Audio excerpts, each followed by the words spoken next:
Hello বন্ধুরা, কেমন আছেন সবাই? আশা করি সবাই অনেক অনেক ভালো আছেন। তো বন্ধুরা, ইমোতে ভয়েস পাঠালে একবার শোনার পর অটোমেটিক্যালি ডিলিট হয়ে যাবে। তো কিভাবে ডিলিট হবে তো সেই বিষয়ে আলোচনা করব আজকের এই ভিডিওতে।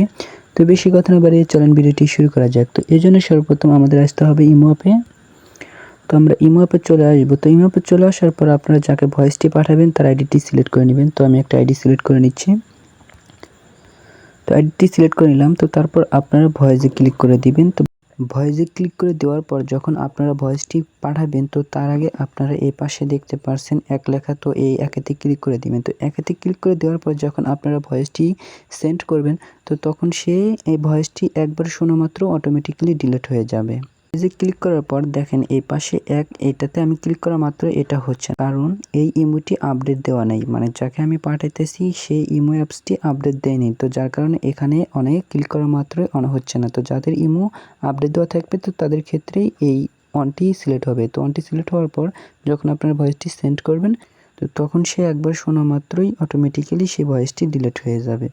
তো আজকের ভিডিও এ পর্যন্ত। যদি আমার ভিডিওটি ভালো লেগে থাকে তাহলে আমার চ্যানেলটিকে সাবস্ক্রাইব করবেন। এরকম নতুন নতুন ভিডিও আপনাদের মাঝে নিয়ে আসবো। তো ভালো থাকুন, সুস্থ থাকুন, আল্লাহ হাফেজ।